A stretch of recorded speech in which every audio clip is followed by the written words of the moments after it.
The story of our podcast is not for the faint of heart. Haven't we done all this before? Am I reading an old script? Weird. I guess I'll just jump ahead to the part where I mention patreon.com/WissesCastProductions. For less than the cost of that bottle of milk that led to the death of your uncle, you moron, you can support our show. That means bonus episodes, early access, and... What? Oh, okay, we don't have time to finish that. Okay, patreon.com/RecessCastProductions. Remember, when you subscribe to good podcasts, you have a moral obligation to subscribe to this show.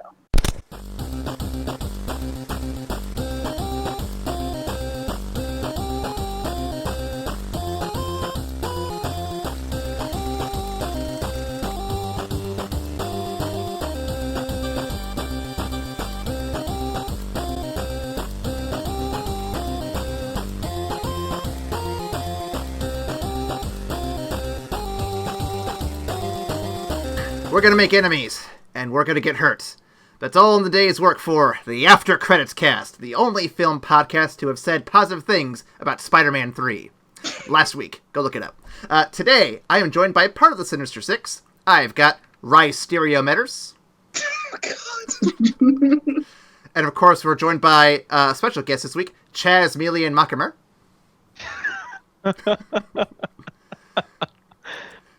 And I am your host, AJ Jonah Weseskerson. Welcome to the show. That's amazing. We've been doing these pun names for a long while. They have not gotten old yet. Oh, that's so good. For those of you just joining us, be sure to check out the links down below in the description. We've got links to Patreon, YouTube, Peepa, Apple Podcast, Google Play, Stitcher, TuneIn, and Podcast Addict. There's also social media. You can find us on Facebook, Tumblr, and Twitter, and probably some other places. I don't have them all written down. And most importantly, we have an email. You can send stuff to us if you have questions, concerns, or want to tell us how wrong we are about Spider-Man 3, or Amazing Spider-Man, or any movie. We're up on anything. I'm humble and admit I'm wrong about everything. Ryan, what is that email? That email is Mother Hubbard. Are you serious? I'm sorry. Excuse me. That's... evacstation@gmail.com. We will eventually update that email to reflect our Patreon name. Eventually. One day. Also, the intro for this episode, because I am remembering to mention out we have special intros this season. It's the 8-Bit Spider-Man theme, written by 8-Bit Universe. It's pretty solid stuff. With that in mind, gentlemen, should we begin the episode and jump right into this movie? Indeed, Yeah, I can't wait. Let's do it. All right. Well, this week we step into the tangled webs of Amazing Spider-Man, released in 2012, directed by Mark Webb and written by James Vanderbilt, Alvin Sargent, and Steve Kloves. The movie would go on to gross $757 million worldwide, which is just over 3 times its budget. The cast includes the likes of Campbell Scott, Embeth Davids. How the fuck do you pronounce that? Irfan Khan, Sally Field, Martin Sheen, Dennis Leary, Rhys Ifans, Andrew Garfield, and the one actress I will never have a complaint over, Emma Stone. Absolutely. While receiving several nominations, Amazing Spider-Man only got 2 awards under its belt, including the ASCAP Award for Top Box Office Films and the Best 3D Movie from the IGN Summer Movie Awards.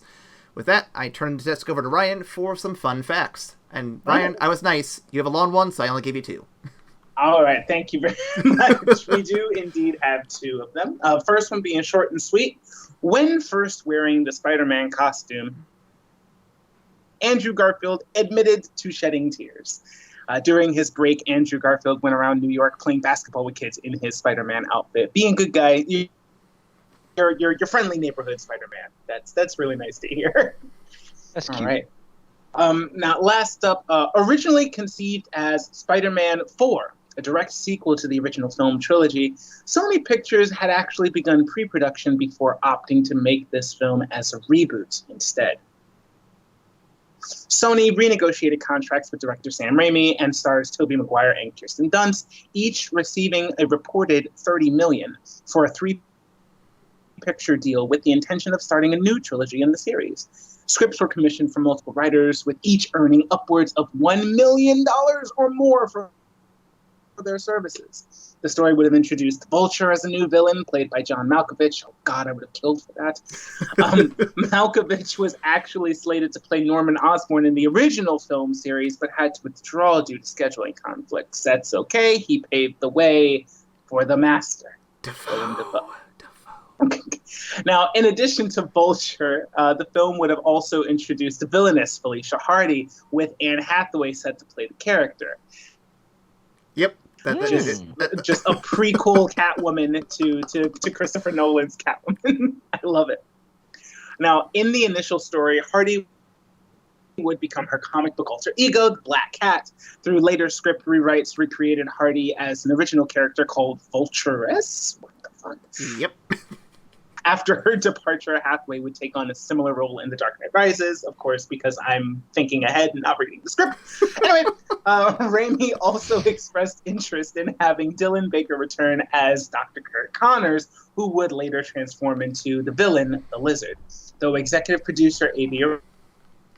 Rod vetoed this idea, with development costs skyrocketing in excess of $100 million. Raimi, unhappy with the repeated versions of the script and the tensions rising between Raimi, Maguire, and the studio, Sony opted in January of 2010 to cancel the film and reboot the series instead. Raimi, for his part, has said it was for the best, as the director had been unhappy with Spider-Man 3 in 2007, citing studio interference, and hated the storyline that was proposed for the fourth film. A lot of behind-the-scenes drama there. Man. There is a lot of behind-the-scenes drama there. So we actually brought this up last episode, Chaz, regarding the timing of it, because Spider-Man 3 came out 2007, and it was 1 year later that the MCU started to burst onto the scene with Iron Man and just kept plugging out movie after movie after movie. So we figured that with the steam the MCU was gaining and the backroom drama that was happening on Sony with Spider-Man, their ability to actually keep pace with the MCU was kind of blown out of the water because the timing was all off. Oh, I absolutely agree. I mean, if you think, Disney and Marvel versus Sony. I mean, that's a huge difference in production value and in just anything in general. I mean, if you think about the first Iron Man movie to even, let's just say, Spider-Man 3 or The Amazing Spider-Man, I mean, the quality alone, I mean, let's be honest. Yeah. Not necessarily the best quality movies on the Spider-Man side of things, right? But in terms of just the quality alone was just so much higher. I mean, you could tell that they had the direction they wanted to go. They knew where they were taking it. Everybody was on board, and it was kind of it almost felt more like a team effort, whereas the Spider-Man ones kind of felt like either we need to put out a movie right now, otherwise we're going to lose the license, or it might have been like we need money, or it could have been any one of those things where they just kind of got a script and then went for it, Mm-hmm. So I think you might be onto something there. Yeah. Yeah. It's a damn shame, but I don't think, because we also talked about the idea that Disney and the MCU were working with a full roster of superheroes to really build together this entire universe. And while Sony has one of the most sought after Marvel characters, he's still arguably the biggest Marvel name. Arguably the biggest Marvel name, but it's still, you had Iron Man, Hulk, Thor, oh yeah, Captain America, like boom, boom, boom, boom, boom, right at like leading up to the biggest at the time cinematic movie, comic experience in Avengers. Which was I think there was no way. I think there was no way they were going to keep up. It was they just had one guy. Yeah, and I mean, even if they had done multiverse stuff, or even if they had tried to expand it out and include other Spider-Man like characters, like Black Cat, who kind of is an anti-hero in a way, or Venom, or any of the other Spider-Man characters that they own the rights to, like you said, I don't think they could have kept up because they don't have the roster to pull from. I mean, even Captain Marvel was still somebody to to pull up from somewhere, Mm-hmm. Yeah. Well, alas, we are on Amazing Spider-Man. That's the last of my fun facts. I just thought it was interesting learning more of the behind-the-scenes drama that I wanted to comment on. With that, why don't we jump into the initial thoughts then, where we kind of give our first, just a soundbite impression of the film going into it. I'll hit the scene first, kind of set the tone. I do have a few problems with this film, and from the behind-the-scenes perspective, as well as the on-screen stuff. And these aren't my least favorite superhero films, the Amazing Duology here, but I will say they've disappointed me in a number of ways that I wish they didn't. We're still heads above Justice League for sure, though. Head above that. Oh God! You dare! God, no! You dare speak their name here? How dare you? Chaz, how about you? What's your first impression? So I mean, as I was kind of saying a little bit earlier, I was super into Spider-Man as a young individual, as well as now an old individual. And this series in particular was something that I really enjoyed. I don't know if it's because the age that I saw it at was kind of that perfect time for me to watch a Spider-Man movie and kind of understand everything and really be invested and involved in it. But I really enjoyed it. I thought that there was, of course, some shortcomings and some things that you could definitely tell where, oh, they rewrote that, or that this was a last-minute addition, or they, backtracked. I mean, there's some things that you can definitely tell were an issue on the production side of things. But in terms of effects, set pieces, acting was, relatively good. But I mean, in terms of all of the things that make it a Spider-Man movie, I thought those were all top notch. I mean, I really do. I think that the fight scenes were amazing. The Uncle Ben crying scene was there, of course. You have to have that in every single movie. So I thought it was great. All right. Ryan, why don't you close out your initial thoughts? I'll jump into a synopsis in a minute. All right, well, initial thoughts. I think there are good things that this movie is attempting, and I think there are good things that this movie actually gets right. I think they try to bring a lot of star power with the actors that they've got on the roster, which is really cool. But I think ultimately the story in and of itself kind of falls a little flat and doesn't really hit the same level of quality from the previous trilogy. So I think it's a good attempt, but there might have been some issues of rushing regarding the storyline aspect. And some things just didn't click for me. All right. Well, with that, I'll jump into a synopsis, and then we'll break into a brief discussion here. Here we go. Peter Parker is left at his aunt and uncle's home because his parents are involved in some kind of conspiracy bullshit that will be strung along in a web of misdirections for 2 films with no satisfying conclusion. But you'll hear more about that in our exclusive Patreon episode. Here, we see Peter grow into a fairly cocky, smart young man with on track to graduate high school. He bones for the stone, like most teenagers would. After finding some of his dad's old shit in a box somewhere, Peter decides the wisest course of action is to infiltrate Oscorp for more information.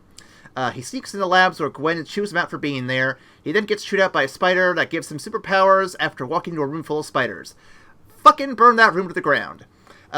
Peter wakes up to realize he has superpowers, and fuck, we've done this before, haven't we? Unlike last time this happened, we don't get a confrontation with Willem Dafoe. Instead, Peter visits Kurt Connors, Oscorp's science guy for genetics and such. Connors has his own problems, like being pressured by his boss to hurry up with his project or he'll be defunded. Oscorp, more like EA, am I right? No, anyway, Peter helps Connors perfect the formula that is said to be a cure for whatever is ailing Osborn. But it is distracted here and there by vandalism, forgetting to pick up his aunt from work, and refusing to pay for dairy products. Uncle Ben sees a spark of rebellion and decides to teach Peter the ultimate life lesson of responsibility by getting shot in the street by some punk with a gun. Peter, finally assembling some of his costume, channels his inner Bruce Wayne and chases down as many thugs in the streets as he can to find his uncle's killer. Oh wait, no time for that now. The plot's starting on a bridge somewhere, as a terrifying Lizzle foe is chucking cars around. Peter stops him and saves a kid, but the police think Spider-Man is a criminal because of the unmentioned excellent reporting of the Daily Bugle, of course. So a manhunt for the webhead begins. It turns out Connors has gone all Jekyll and Hyde due to the perfected formula he and Peter made. He took the formula himself, developing a psychotic split personality that wants to... Wait, did we do this before too? Yes. Oh, and he wants to turn everyone into lizards because reasons. Spider-Man tries to take pictures of to gain some intel. He instead left the intel for the lizard. Now where Spider-Man is, he tracks Peter down to his school. Fighting happens, and the lizard fucks off after a Stan Lee cameo to initiate Operation All the Lizards. Oh, and Peter already told Gwen about his identity. Casey, I forgot to mention that. She says she'll help him make an antidote to stop all the lizards. Peter tells her it's too dangerous, to which she says, "Fuck you, I'm gonna be a character in this movie, bitch." Peter makes his way to Oscorp, having revealed his face to yet another Stacy, getting shot, and having all the cranes in New York assemble on one street to help him in the most meaningless way possible. I know! He arrives, and more fighting happens. Officer Stacy is there with a shotgun, which proves to be quite effective. Lizard manages to land a critical hit to Captain Stacy's weak point for massive damage before the cure is launched into the air. Blue Snow hits Lizard, and he de-digivolves into to his most pathetic human form. As Captain Stacy dies, he makes Peter promise to stay away from Gwen. This promise is almost immediately broken because fuck obeying a dying man's wish. In a post-credits scene, a nameless Shadow Man visits Connors in prison, asking what Peter knows. Connor tells him to just leave Peter alone, but the Shadow Man is gone in the flash. Tune in to our exclusive monthly episode for the exciting conclusion, Amazing Spider-Man 2, Electro's Boogaloo. That is so good. I envy you. I wish I could relive the first time I've heard one of these synopses. It's just ridiculous. Oh, the Electro's Boogaloo was perfect. Oh my gosh. I think we really started getting amazing. a roll in these too with what was it? Winter Soldier. I think was the first one we really started getting these hard.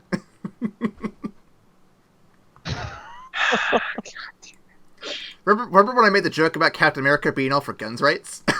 Yes. Of course. Oh my gosh. All right, so gentlemen, what did you think of that movie? Let's see, I got some questions here whenever you guys are ready, but let's just jump right into it. What do you guys think? I mean, I guess I'll start off since I seem to have the disagreeing opinion for most of the classroom. I like the movie. I think it's a good movie. I think it's a good superhero movie. If you're looking for plot holes, then you're gonna find them. I mean, you know what I'm saying? Like if you're looking for it to be a good movie, you know, like Shawshank Redemption or Saving Private Ryan or some of the greatest movies of all time, you're not gonna find that. It's not even close to that.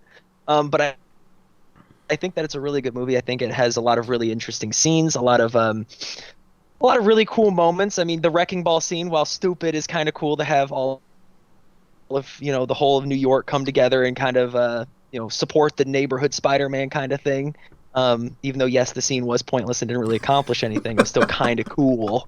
I mean, you got to admit, you know, a couple dozen wrecking balls swinging out in the middle of Fifth Avenue is kind of dope. I know. I think the sentiment of it was really cool. The sentiment of it was really cool. But anybody who's played like the Spider-Man game is just like, that's a straight shot. These and all the buildings are still there. These are meaningless. Just use the buildings. Exactly. Angle your web. Use the buildings. You can go straight there real fast. But, like, if you've ever watched any of the Rocky movies and, like, Rocky's down on the ground and Adrian's there, like, you gotta get up, Rocky. Come on. It's like, okay, then he gets up and then he, you know, wins the fight. It's like, cool. It's the same thing except with wrecking balls instead of a short Italian man named Adrian. Mm-hmm. So I mean... Italian woman named Adrian? Yeah, I mean, I enjoyed the movie. I had no complaints about it. I think that it honestly, I mean, I'm gonna start some controversial stuff right now. Okay. I think Andrew Garfield's a better Spider-Man than Tobey Maguire. Just saying. I don't know if that's due to the writing. I don't know if that's due to acting. But I just think that Andrew Garfield was more Spider-Man-esque than Tobey Maguire's. Okay, let's get into that. Let's get into that because I partially agree with you. I think as Spider-Man, I buy it because I think Andrew Garfield captured like a lot of the physicality that's really cool about Spider-Man, and I think he had the quips down pat. I wish he would have slowed down his speech just a little bit because sometimes he was talking super fast. But I think as far as quippy Spider-Man, I dug it. I do not buy him as Peter Parker at all. Okay. He is that's far too cool for Peter Parker. Yep. Peter Parker is all of a sudden this this skater kid with the styled hair and the quick whips the quips like while he's supposed to be like a goofy derpy kid like in high school, like maybe older Peter Parker. I could buy Andrew Garfield as possibly older Peter Parker, but you cannot convince me he's that cool as a teenager. Okay, so I mean, I agree with that. I agree with that. I think I think that as Peter Parker, he does leave a lot to be desired. I mean, that makes a lot of sense. But it's a Spider-Man movie, so I'm just saying. Just saying. You can't say, well, the movie is great except for the majority of the time that he spends in his alter ego, but that doesn't matter because when he's Peter Parker, he doesn't matter. Nah, exactly. I mean, it's especially that's like saying you have a great Batman movie, but every time you see him as Bruce Wayne, he sucks. You can't. I mean, to be fair, there's a reason why the majority of those of like the Dark Knight movies and all that stuff, he is Batman and not Bruce Wayne. Yeah. It's the same thing. Nobody goes to a Superman movie to see Clark Kent. Clark Kent's boring. Nobody pays attention to that. They go to see Henry Cavill with his pecs out, ready to rock. That's what I go for. That's what I'm here for. Exact same thing, except instead of it being a huge, broad-shouldered Armageddon man, it's tiny little shrimpy Andrew Garfield. I don't know, man. I love Andrew Garfield to death. I absolutely love this dude. I first saw him in The Social Network, and he was one of my favorites. Like as soon as I saw him, but I think if you're gonna play a superhero, you have to also do the alter ego justice. That's all I'm saying. And I don't think he did a bad job. I think the direction given for his Peter Parker was off, like because all they were trying to take it in a different direction. We're trying to get like a newer kind of slightly edgier Peter Parker, and I'm like, but Peter isn't edgy at all. Like, why is he skating? What is this? But Ryan, what about the one time he had a sleeveless hoodie? He was so edgy then. So edgy. Oh my gosh, it was amazing. Felt like it was early 2000s listening to Papa Roach, Suffocation. In terms of like actual derpy, like geeky schoolboy Peter Parker, Andrew Garfield was quote unquote edgy. Not actually edgy, but in comparison to what Peter is supposed to be in high school. That's what I mean. And just so we're on the same page, Ryan, you are comparing this to the comics, the previous version of Spider-Man, the next version of Spider-Man. I'm just kind of curious where the basis is coming from, just so we're on the same page. Well, I mean, you look at Tobey Maguire. You look at Tobey Maguire's Peter Parker, whom I can absolutely buy as like the fucking dweeb in high school, 100%. Okay. You look at Tom Holland, who is actually like damn near a child, but his portrayal of Peter is that geeky dweeb. And I think I know I don't want to like get too far ahead because I want to save it for Homecoming, but when you get to Tom Holland, I think he's the way you do a young Peter Parker that ends up becoming the really quippy Spider-Man. Because he's a fucking geek, but he can't stop talking. But every time he says something, it's always something really like dweeby and really geeky and really like ridiculous. And you love him for it, but it's still evident that he's 15 and that he doesn't really know what the fuck he's talking about. He's just talking a lot. And that's a great progression to like the really quippy Spider-Man that just keeps talking shit while he's beating the hell out of villains. I think they tried to go for that with Andrew Garfield, but I think he was just too inherently cool to pull it off. So. Guess a good problem to have is the guy is too cool for the role. I mean, good problems are still problems. That's fair. Gotcha. So bouncing off that real quick, then, what do y'all think of the Peter-Gwen relationship and how that all played out in this film? Gwen is best girl. Gwen Hands down, best girl. MJ out here failing at life, jobless, ain't making the rent, getting yelled at by her dad, ain't feeling it. And then you got Gwen, best girl Stacy, coming out here as a scientist, pulling her weight throughout the film, almost literally in the second film. Mm-hmm. I mean, she's out here. Gwen is 100% best girl. Yeah, you will hear no argument from me on it. I think like they finally decided to give Gwen Stacy some love, which we 100% needed, especially after they tried to do her dirty in Spider-Man 3. Right. I love Bryce Dallas Howard, but come on, guys. Come on. She's a little more important than that. So I want to chime in on that one. So I do think Gwen's best girl. I think she is definitely, and she's got the best actress for it too. Like everything about Gwen is good. But Emma Stone was perfect casting, 100%. Well, okay, argument here is Emma Stone's perfect casting whatever she's in. So, but I would say this. I'd say that I prefer the Gwen-Peter relationship on paper, but I think on execution it was not my favorite. And really, yeah, so I don't know. For me, it felt very much like this mumbly back and forth, like just kind of rom-com-y kind of feel to it, and I wasn't really digging that. Where it felt a bit over-dramatized, possibly.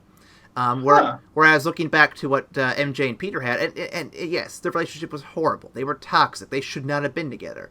But that almost felt more real than this. Like we said last episode, the whole broken relationship, the miscommunication, Peter not understanding how to be a good boyfriend, that all kind of worked for me in a stupid, broken way, but I liked it because it felt real. Like, I've been in a relationship for the first time before. I know how to fuck it up that bad. So I can totally relate to how he's feeling and how that's going. Whereas here, it's like, I don't remember having this kind of cutesy bullshit when I was in high school, and this just feels a little fake to me. Okay. I think that's just because I was a nerd in high school. That's why I don't remember it. I didn't have a girlfriend. I didn't have a girlfriend until college. I feel where you're coming from. I think, like, I personally really enjoyed seeing Garfield and Stone's chemistry. I thought it was cool to see, and I liked how she was this really intelligent, capable young woman. But as soon as Peter came up, it was like instantly apparent that she had a crush on him, and I thought that was really cute. And I liked their chemistry, but I didn't buy it for high school. Like they both seemed too put together. Like except for just like I don't know. I'm kind of rambling here. I think it's mostly that the yeah. I was gonna say I feel like you're gonna say it's like it feels manufactured almost. It feels a little manufactured for high school. Like, I could see, like, two geeky adults having this type of, like, banter. That makes sense, but it doesn't feel like they're 17. Like, they're a little too put together for that.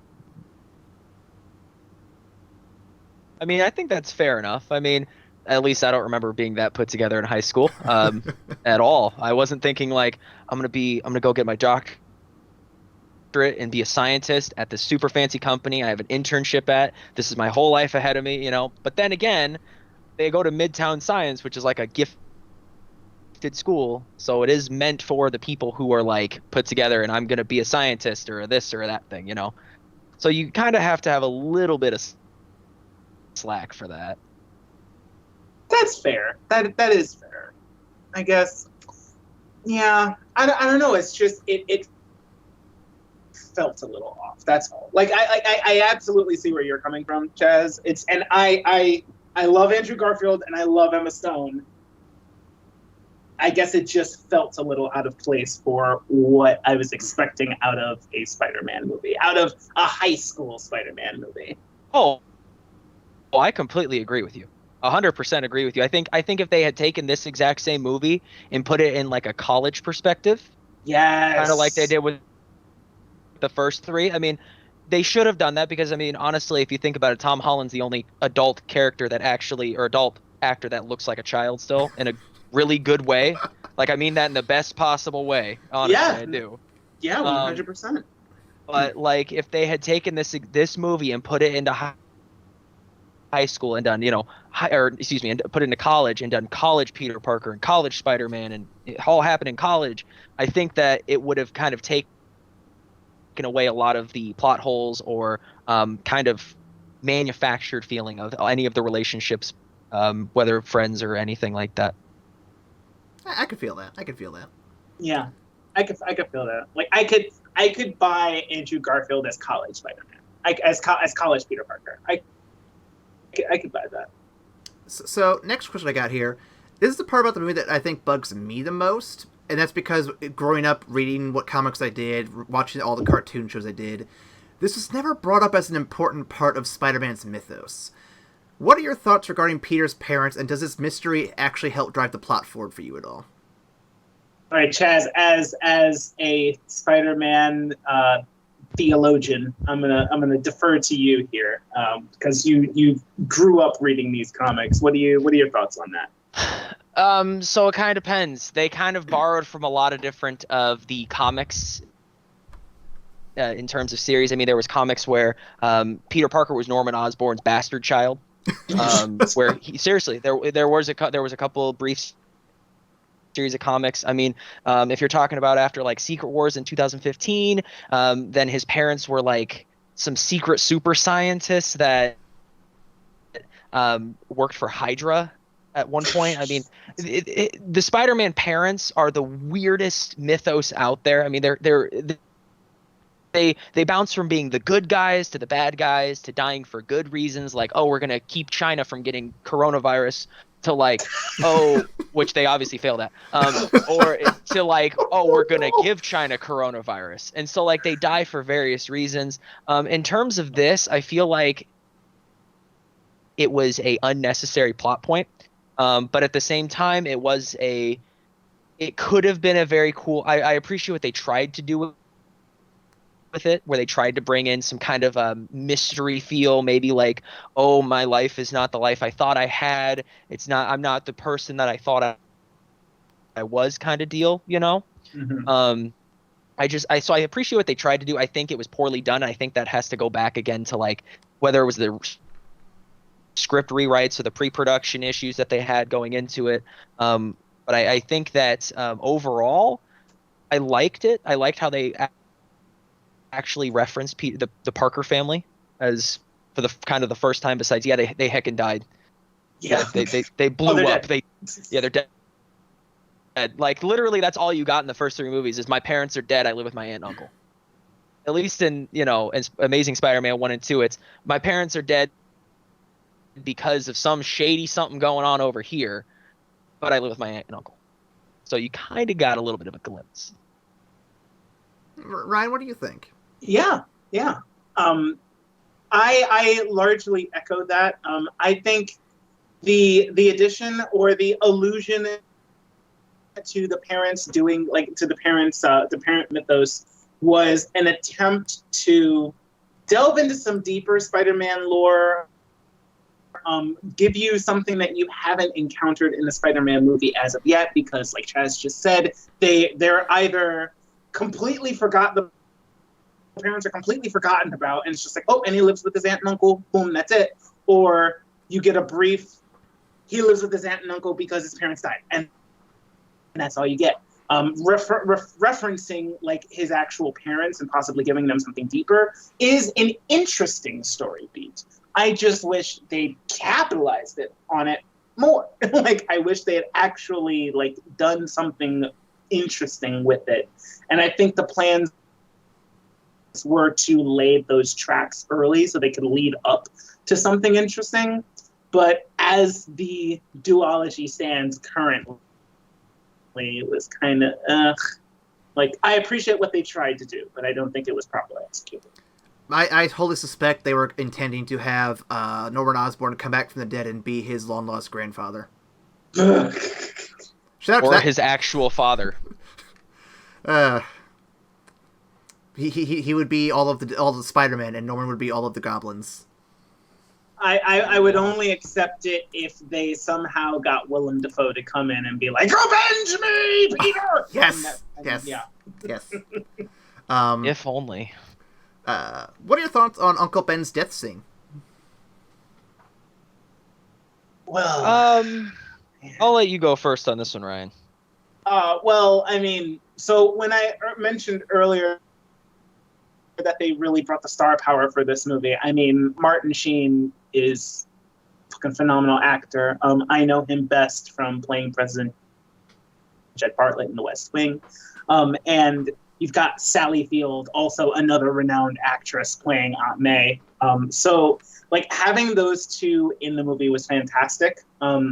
Even though Uncle Ben doesn't play a huge role time-wise. I mean, of course, he's the inciting, like, incident of Peter really, like, going into becoming a superhero. I think the scene in and of itself was... I don't know.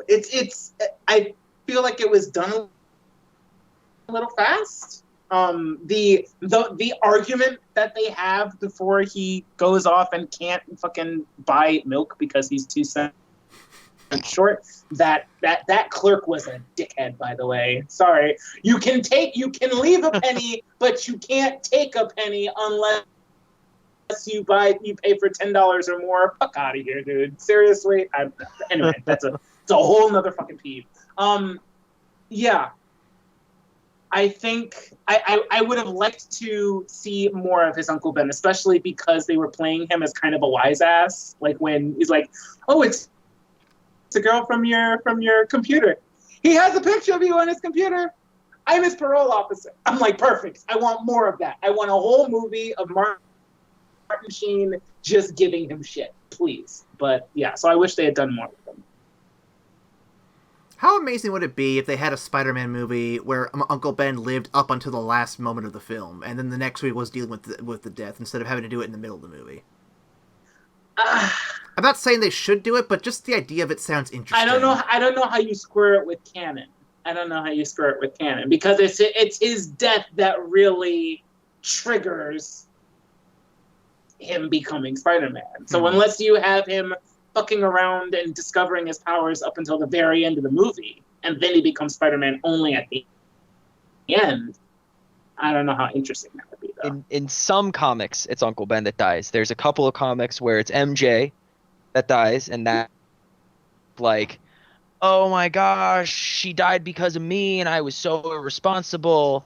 And then there's some where it's Aunt May that dies. I mean, there's a couple of different synopsises and a couple of different ways that things go. But yeah, I mean, mostly Well, there's also that one. I think that would be a really cool concept. I really do. There is that one where Peter dies and Gwen becomes the Spider-Woman. Wait, man, just wait for it. I know. We're getting there. I'm too excited for that one. We're getting there, man. Spider-Gwen that's what's up. So back to the original question, Chaz, what do you think about the Uncle Ben death scene? I think that I pretty much echo what Rybread over here said almost entirely. I think it was very rushed. Again, I think that's due to some of the pre-production issues that they were having. I think that also part of it was they were like, we've told this story before, we're going to tell it again. Everybody knows the Spider-Man origin story. Like, everybody knows Spider-Man with great power comes great responsibility. Uncle Ben gets a cat busted in him in the middle of the street, in the middle of in the middle of people walking around, just gets bam. I mean, everybody knows that story. So I think that's kind of why they felt like it was okay to rush it. And I think when watching the movie, you feel like their argument is a little rushed. At least I personally did. I felt like that when they get in that little fight, they're like, I hate you. You're, and Peter storms out, and then like Ryan said, you can't pay for milk. I mean, I think that definitely felt a little rushed. It felt a little forced, but that again, most likely was due to the fact they were like, it's the same story. We've told it 100 times before. Everybody knows it. It'll be fine. But when the death scene happens, I think that it is still a very powerful scene. I don't think that the speed of it I don't think it negatively affects the importance of that scene or what it conveys or what it means, especially in the realm of the Amazing Spider-Man, which tends to have a lot more anger and emotional issues and emotional turmoil, more so than the what's the other ones? The other Spider-Man comics. Forgive me, I can't remember the names. Seem like Ultimate Spider-Man to have a lot more emotional issues to where, like Ultimate Spider-Man, stuff like that. Sorry, I couldn't think of that. But he has a lot more, anger. So he goes on that path of vengeance. Like, I'm gonna find my uncle's killer. I'm gonna kill him. So I think that it kind of does a very good job leading up to that point where it kind of still echoes back to the comics. Gotcha. I feel that. Yeah, I would say my only complaint is just I feel like the lead up to it with the milk and with the argument, not only does it feel rushed, it just feels kind of like a poor substitution almost in lieu of what the various other origins have done. It feels very much like you said, they've done this before, so we got to shake it up and get through this quick. I don't know what you would do necessarily to make this more interesting, without just repeating what's already been done. But certainly there are other methods they could have done to really just make this feel more impactful. I personally felt like his death scene was quick and over, and just I felt like it wasn't as big a deal as it was in the previous trilogy. To kind of be a bit of a sadist here. Oh no! I kind of wish that Peter felt more at fault, because. So when you think about what led to Uncle Ben's death in the original Spider-Man movie, you have them get into like an actual argument where Ben is trying to like give him some wisdom, and he, in all of his teenage angst, is just like, stop trying to pretend to be my father. You don't know what I'm going through, da da da da da. And he like throws this wisdom in his face, and then the next time he sees him, he's dying, and he's like, "Oh shit, I can't like I'm losing this guy." And the last thing I said to him was because I was stupid and angry. Whereas the last conversation that Andrew Garfield has with Michael Sheen is just like Uncle Ben trying to tell him about responsibility, and he says, "Okay, so where's my dad? Like you said that my dad really was about responsibility. You didn't think he was responsible to be here and tell me that?" Which you can't really call him like throwing it in Uncle Ben's face. It's just, I miss my dad. Where the fuck is he? And then he leaves. Isn't it kind of weird? Isn't it kind of weird too? Isn't it kind of weird too that in the previous trilogy is the one where they drop the line of "You're not my real dad," and this one where he actually is looking for his dad, it does not drop that line? Like, this feels like a moment you'd be doing that, boy. Just like, hey, do it. You're not my dad. Yeah. But yeah, I feel like you kind of hit the nail on the head there with it's like everybody knows that Thomas Wayne and Martha Wayne get shot in an alley. Everybody knows it. So we're just gonna fucking do it real fast, and get through it as fast as possible so that we can get to the Batman shit. I feel like that's a bit of what happened here, because we all know the Uncle Ben tragedy. We all know that that's what spurs him on, and so we just We're going to get to it so that we can get to the rest of the movie. I think that's it. Ryan, how can you say that name? Okay, so going on from Uncle Ben, there's the whole avenging Uncle Ben subplot where Peter goes on a rampage to, well, I guess not a rampage. He goes out to hunt down who shot Uncle Ben. Is it weird that they had no real conclusion to that subplot in this film? Like, it just happens and he drops it. A bit. Yeah, it is. It's very weird and it's very infuriating if for the people who have read the comics, because in the comics he finds Uncle Ben's killer, and it's kind of like you know, in Spider-Man 3 where he like gets mad and quotes kills him. Mm-hmm. You know, finally finds the guy who he thinks killed Uncle Ben. So he retcon, but all right. Yeah, little retcon. An entire retcon of a movie, but that's neither here nor there. Yeah. So Spider-Man finds the guy who killed Uncle Ben. He's like, I'm gonna kill you. You took him away from me. He was my father. You know, he raised me, and he's like going off. And it's right before he's about to like he's beating the crap out of this guy. Like, I mean, it's just beating him to like almost to death. And he's about to deliver the final punch, and he's like, what am I doing? You know, and it expands his character from being, you know, teenage, you know, Spider-Man to, oh my gosh, I need to be better than these people. I need to, you know, I've done some cool things and I've saved the city multiple times, but this is something that I can't be. I can't be this person, you know? I can't hold on to that. So it's kind of his whole, like, I hate to say this, but like his come to Jesus moment, you know, where he was like, holy crap, this is not right. What I'm doing is wrong. You know, seeking out this vengeance, being the judge, jury, and executioner is wrong. So he ends up taking him to the hospital and dropping him off there, and then he just kind of dips out. And I don't remember how the story kind of plays out. The guy ends up becoming a supervillain for a little bit, then he becomes Spider-Man's friend, and then he realizes, then Spider-Man reveals his identity to this guy. Like, there's a whole subplot of like probably 15 or 20 issues where this guy is like the arch nemesis of Spider-Man. Then he becomes like the guy that Spider-Man is best friend, and then they become like, I hate you, just stay out of my city, stay out of, like, don't do anything bad and we won't have problems. So I mean, it kind of jumps around a lot. Well, I want to read that. That actually sounds pretty interesting. It's a super interesting arc.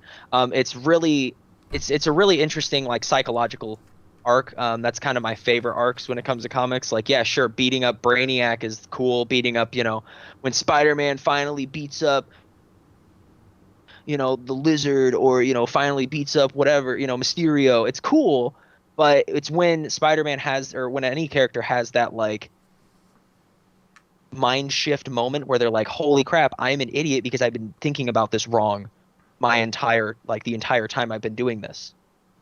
Oh yeah, the moments the character can grow and change, those are the most interesting moments. Yeah. Exactly. 100%. To bounce off that, actually. So comparing this again to Raimi, because that's what we've seen already for this show. What strikes me as interesting is by dropping that, you miss one of the most important parts of this subplot to begin with, which is what Chaz is hitting up here as well. Because in the Raimi movie, Ryan, if you remember correctly, he chases down the killer. He doesn't know who he is. He just knows that someone shot Uncle Ben. He gets there, the mask is revealed, and that's when the realization hits that it's not only his fault Uncle Ben was there, but he's the guy who he let get away.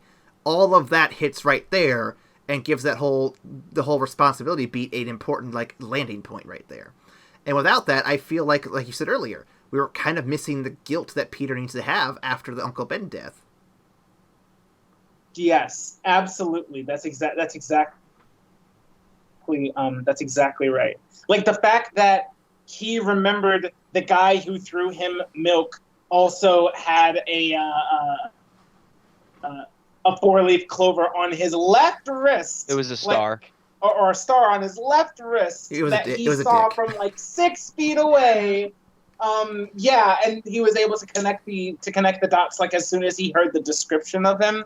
It rushed to the conclusion, and it it robbed it of its impact. It's just like, he's originally rushing after this dude because he killed his uncle. And then when he finally gets to him and he realizes that the only reason he was there originally was because he chose not to do the right thing in that one moment. It all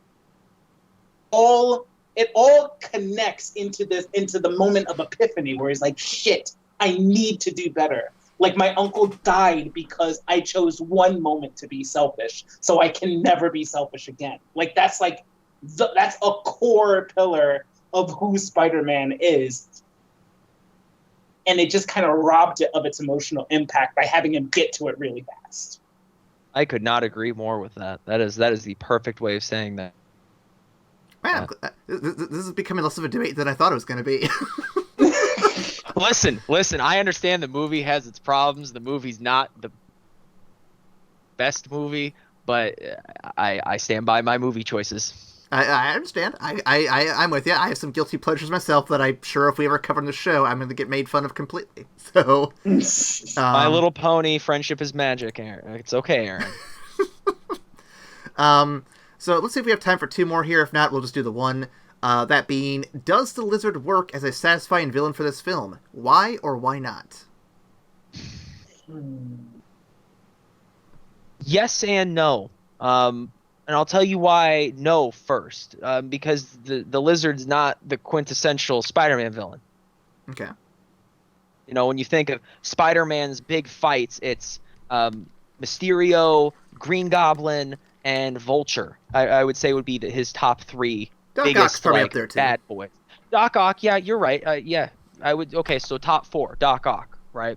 And all of those villains, the Lizard is not really a huge thing. He's a man who's kind of a crocodile and wants to turn everybody else into dinosaurs, which is like you said in the synopsis, which is super weird because he doesn't really have a reason. Not a good reason. His reason being is that he is the apex of all of humanity, and he wants everybody else to take that. He's trying to help humanity, which is why he is, in my opinion, kind of actually a cool villain, and he's kind of a satisfying villain, is because if you really think about what he's trying to do and why he's trying to do it, it actually makes a lot of sense. He was a dude he was a scientist who had lost his arm for whatever reason. He was a broken man. He was under a lot of pressure. I mean, he was under there was a ton of issues going on in his life, and all of a sudden he gets this perfected serum, and he's like, my life is better. I have my body, I have my arm back. I'm healthy. I'm strong. I'm fast. I have all of these amazing, and I still have my intelligence. Now, granted, there's some drawbacks that obviously affect his mental state, but he's like, I'm gonna give this to the rest of the world. This is gonna be my gift to the rest of the world. So then he goes about doing that, bringing on the next stage of evolution, of human evolution, which, I mean, if you think about what he's trying to do, it's honestly trying to be helpful. Is it necessarily the smartest thing to turn everybody in the world into giant lizard dinosaurs? Probably not a good idea. Cars are not built for lizards, they're built for people. So I mean, you're talking, I think he was a satisfying villain in the way that I can see where he's coming from. I enjoy the villain. I enjoy the character Lizard in the comics because Dr. Connors is probably one of the most Jekyll and Hyde stories in comic books. In my opinion, I mean, one day he's like, yeah, outside of the Hulk, of course. I mean, that's literally Jekyll and Hyde. But like, one day he's like, Peter, I'm gonna help you out. I'm gonna be, your new dad. And then the next day he's like, Spider-Man, I'm going to rip your arms off and I'm going to play your cheeks like the bongos with them. Like he literally goes from one extreme to the other. So he's, he's not, but at the same time, he's not the quintessential villain of Spider-Man. So I can see both sides of that coin. But I think with the writing and I think with the plot points that they were trying to hit on, I think that the Lizard was really good villain, especially when you factor in Oscorp and the whole weird thing that we talked about with his parents kind of getting him there, and then introducing Doc Connors and all that, and introducing Gwen Stacy and Captain Stacy and all those people. I think that he did really do well with those plot devices. I mostly agree. I think the inclusion of Doc Connors as the first villain served as a good way to emphasize that Peter is really like scientifically gifted. So it was like a great in to like have him working alongside this renowned scientist. Perfectly done. I think it was a very good fit to also start getting into the mysterious parent, super science, what have you, arc that they were going for their proposed trilogy. I think that fit as well. And I really liked how they laid the seeds of Connor's madness from the very beginning, because the core of his idea with cross-species genetic work was a world without weakness. It wasn't like that doesn't read as like super altruistic. Oh, we're going to cure all of these diseases and da da da da. It's like, we're going to get rid of the weakness inherent in the world. And I'm like, okay, that's a little militaristic. I need you to calm down a bit. And of course, when the lizard DNA starts bringing out all of the aggression that he's got in him, it feels like a believable escalation, because that point was already in his character. So it didn't feel like it just came out of left field. It's just, he was completely normal talking about eradicating the weakness in mankind. I'm like, all right. So I like how they handled that.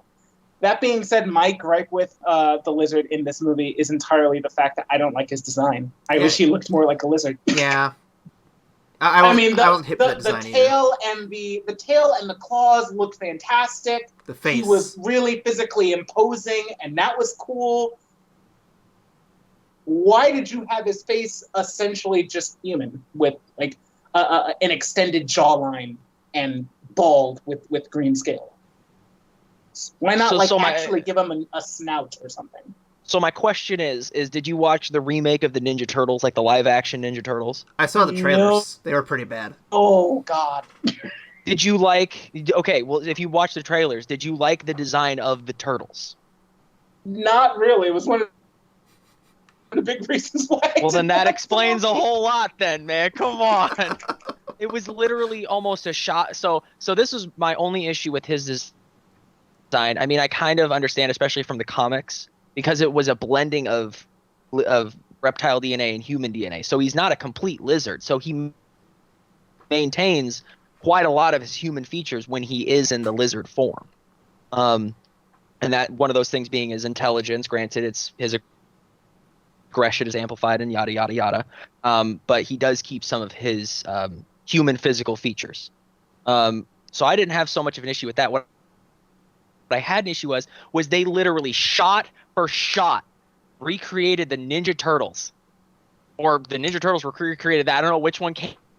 I do think the Turtles first. Came out. I don't remember. I think the Turtles came out. One of them recreated the other one, and it was shot for shot, and I hated it just because of that. So at the time I liked it, but now looking back, I'm like, I hate that. I hate the face. It looks exactly like the Ninja Turtles. I can't unsee Donatello. I'm looking at the Michael Bay Turtles right now, and you're absolutely right. Right? It looks terrible. I don't know what movie executive was like, you know what, guys, you know it was a great design. That crocodile dude from Amazing Spider-Man. That was perfect. Everybody loved it. Now, what I will say is that I think it fits the Turtles better. I would agree. I think it fits. The look that they went for with the Turtles actually looks better, because they also look fucking imposing. They look like they will beat the shit out of you, and that's cool. But I also think, like, since the Turtles originally had those green, round, kind of flat faces, that fits for their character. But that helps, yeah. You could have made the lizard look a little more lizard-like. You could have given him a little bit like a crocodile snout, just like an extended like jaw. Just don't have him look like a green mocap man with a really big mouth. I think his teeth was the issue that bothered me the just most. like Sonic He the literally Hedgehog. had human teeth. Exactly. Exactly like Sonic. He had human teeth and everything else was reptile.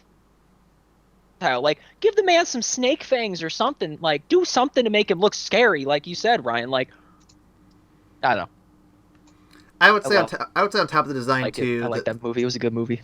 I would say on top of the design too. The pacing for Connor's and Peter's story was a bit rushed. I feel like I would have loved to have a little bit more time to actually like develop them as friends and all that stuff. And maybe that's something you do if you're like playing instead as a 2-movie thing. It's like first movie, hey, he meets him as a surrogate dad. They're friends now. It's great. Second movie, hey, I took a serum to make myself better. What do you think, Peter? Oh, fuck. And then he turns into a lizard.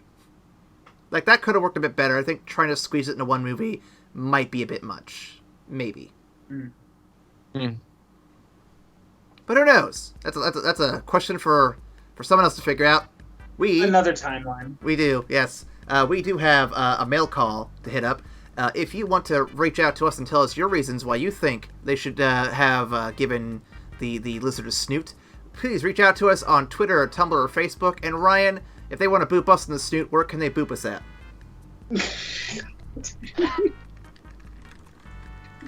I'm sorry, I wasn't ready for the transition. That was a good segue. That was good.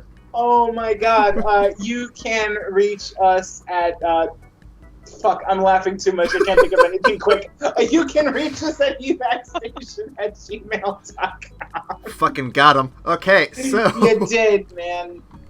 So we reached the end of the show, for this episode anyway, where we discuss the ranking of the movie. We have all the different colors, and I'll give Chaz a quick rundown. Our highest ranking is platinum. It's a perfect movie. We have gold, then silver. Bronze is kind of like your middle tier movie. Then you have stone, dirt, and the absolute abysmal movies are shit. That's our ranking system. It's goofy and weird, but it's something unique for us. So, with that in mind, where do you gentlemen see this movie sitting at?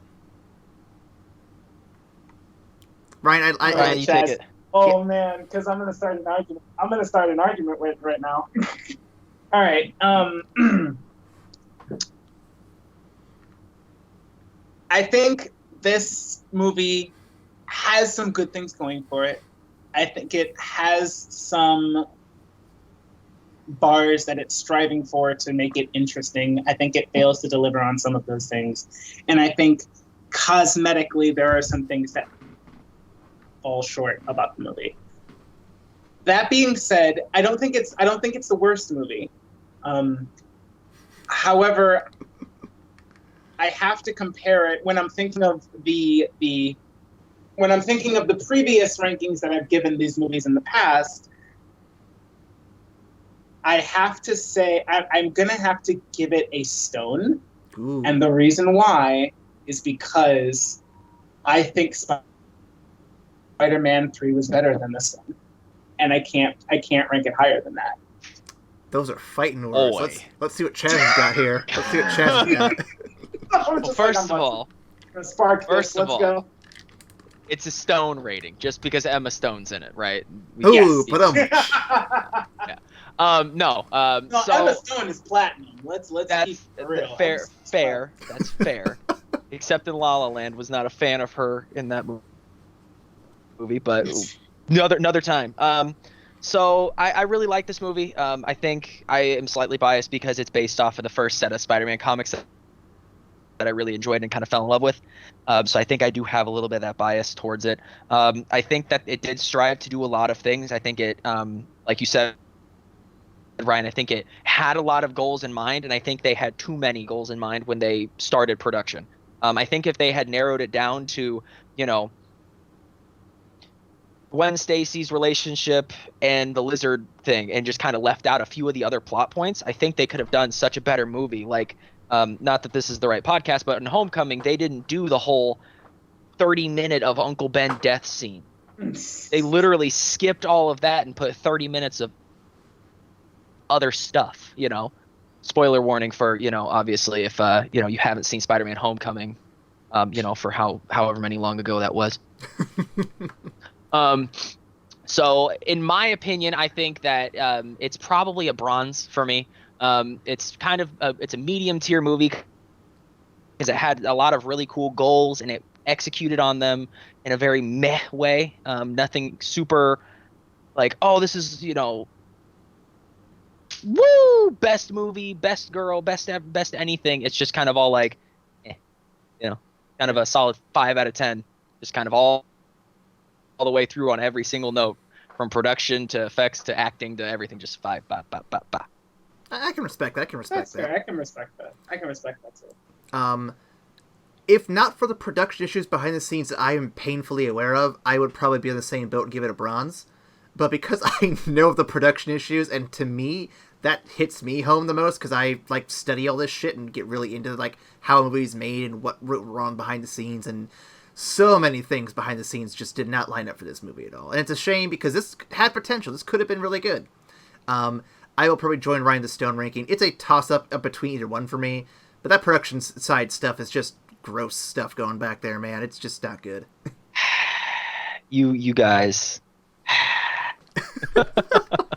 couldn't be more wrong. Man, Spider-Man 3 is poo-poo rank. Spider-Man 2 is dirt rank. Spider-Man 1 is bronze. I'll give you that. Spider-Man 1 was bronze. But Spider-Man 2, dirt. Oh, sorry. I wish we could have had him on for the first trilogy. My God. That would have been fun. That would have been the next greatest time. argument. 10 years from now, we'll do it. It'll be fun. Yeah.